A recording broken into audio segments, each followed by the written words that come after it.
সন্দেশখালীতে নতুন করে বিক্ষোভ ছড়িয়েছে। প্রাক্তন পঞ্চায়েত সদস্য প্রশান্ত সরকারের বিরুদ্ধে দুর্নীতির অভিযোগ। স্থানীয়রা পথে নেমেছেন।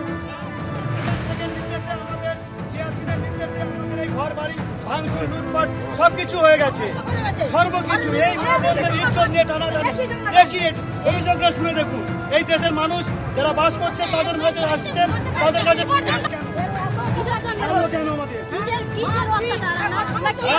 সাজান শেখের নির্দেশে, আমাদের জিয়াউদ্দিনের নির্দেশে আমাদের এই ঘর বাড়ি ভাঙচুর, লুটপাট সবকিছু হয়ে গেছে, সর্বকিছু এই মেয়েদের ইজ্জত নিয়ে টানাটানি দেখিয়েছে। অভিযোগটা শুনে দেখুন, এই দেশের মানুষ যারা বাস করছে তাদের কাছে আসছেন, তাদের কাছে গ্রামবাসীদের অভিযোগ আপনারা শুনছেন। আরো স্পষ্ট করে আপনাদের সামনে তুলে ধরবো এই মুহূর্তে পরিস্থিতি। কথা বলবো, আমাদের সঙ্গে রয়েছেন আমাদের প্রতিনিধি ব্রতদীপ ভট্টাচার্য। ব্রতদীপ, প্রথমেই আমাদের দেখাও এই মুহূর্তে সন্দেশখালীতে কি অবস্থা, এবং সেই সঙ্গে এটাও জানাও যেটা আমরা গত কয়েকদিন ধরে দেখছি, স্থানীয় তৃণমূল নেতৃত্বের বিরুদ্ধে স্থানীয় মানুষের ক্ষোভ, গ্রামবাসীদের ক্ষোভ আছড়ে পড়ছে।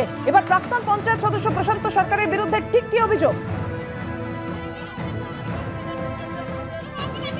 দেখো, সন্দেশখালী দ্বীপে যে ক্ষোভ আছড়ে পড়েছিল সেই ক্ষোভের আগুন কিন্তু দিকে দিকে ছড়িয়ে পড়ছে। এবার আমি এই মুহূর্তে যেখানে রয়েছি এটা দিঘির পাড়, এবং এইখানে গ্রামবাসীরা অভিযোগ করছে যে এই এলাকা তৃণমূলের যিনি প্রাক্তন পঞ্চায়েত প্রধান, তিনি দীর্ঘদিন ধরে এই এলাকায় একবারে জোর জুলুম এবং সন্ত্রাসের রাজত্ব চালিয়েছেন। বিশেষ করে 2021-এর নির্বাচনের পর একের পর এক বাড়ি ভেঙে গুড়িয়ে দেওয়া হয়েছিল, এবং এখন তারা এসে ক্ষোভ জানাচ্ছেন এবং তারা জানাচ্ছে যে সেই পঞ্চায়েত প্রধান তিনি শেখ শাহজাহানের ঘনিষ্ঠ, তাকে শাস্তি দিতে হবে। ঠিক যেভাবে দিকে দিকে আমরা দেখেছি সন্দেশখালীতে, তারপর বের মজুরে স্থানীয় তৃণমূল নেতৃত্বের বিরুদ্ধে ক্ষোভ উপরে দিচ্ছিলেন মানুষ, ঠিক এইখানেও কিন্তু গ্রামবাসীরা এক জায়গায় জড়ো হয়েছেন, এবং প্রশান্ত সরকার প্রাক্তন পঞ্চায়েত সদস্য তিনি, তার বিরুদ্ধেও কিন্তু এক অভিযোগ। একটু জানতে চাইবো কি অভিযোগ।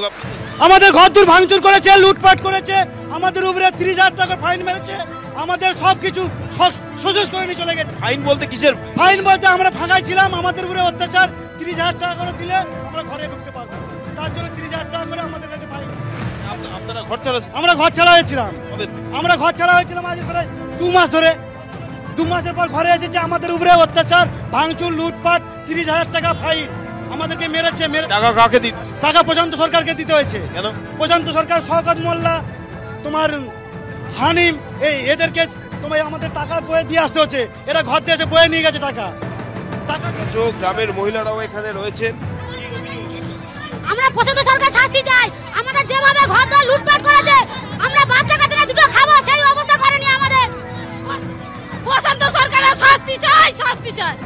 আমাদের ঘর বাড়ি সব ভাঙচুর করেছে, আমাকে ও বাজে ইঙ্গিত দিয়েছে, ওই জন্য ওকে মামাসি জ্ঞান করে না, ও শাস্তি চাই। ওই জন্য বলছি, ওই খালি নয় যে 4-5 বছর আগে আমাদের গ্রুপ থেকে, আমার গ্রুপ যে চলে, যে দলের মেয়েরা গোষ্ঠী করে, সেই গোষ্ঠীর মধ্যে ওদের সঙ্গে দাদার আদেশেই চলে।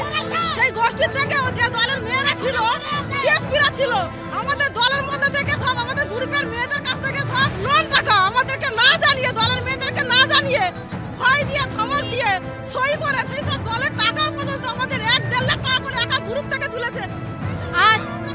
আজ আমাদের প্রতি অন্যায় হয়েছে। আমাদের বেলা আজ আইন আছে, ওদের বেলা আইন ছিল না।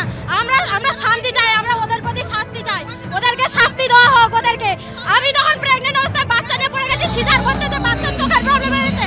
আমার বেলা যে অন্যায় হয়েছে, কি হয়েছিল সেদিনকে আমরা কিছুই জানি না। আমরা নাকি বিজেপি করেছে, আমাদের বুথ বিজেপি জিতেছে, আমরা কিছুই জানি না। নিরতভাবে আমার স্বামীকে মার্ডার করার হুমকি দেওয়া হয়েছে, গ্রাম ছেড়েছিল, মারধর করেছে। 3-4 লাখ টাকা নিয়েছিলাম ঘর করবো বলে বন্ধন থেকে, সেই টাকা পয়সা সব লুটপাট করে নিয়ে চলে যায়, কিছুই ছিল না। ফ্রিজ, কম্পিউটার সমস্ত কিছু নিয়ে চলে যায়। আমরা দিন আগে দিন খাই। আমরা বলছি মদন মাইতি, প্রশান্ত সরকার, তাপস বিজলি, ডিকে সুশান্ত, তারপরে শওকত মোল্লা, সবাই শাস্তি চাই। আমরা সব বাহিনী ডেকে নিয়েছে, আমাদের দোকান ভাঙচুর করে, ওদের আমরা শাস্তি চাই। শাস্তি আমরা অবশ্যই চাই। আমাদের প্রতি যে অন্যায় হয়েছে, শাস্তি চাই। কথা শুনতেই পাচ্ছ, ক্ষোভ কিন্তু মানুষের দীর্ঘদিনের পুঞ্জীবিত অবস্থায় ছিল। তারা যেটা বলছেন, একদমই ক্ষোভ পুঞ্জীবিত অবস্থায় ছিল, এবং সেই ক্ষোভই বেরিয়ে আসছে, এবং সন্দেশখালী জুড়ে এভাবেই দীর্ঘ হচ্ছে অভিযোগের তালিকার উঠে আসছে নতুন নতুন অভিযোগের নাম।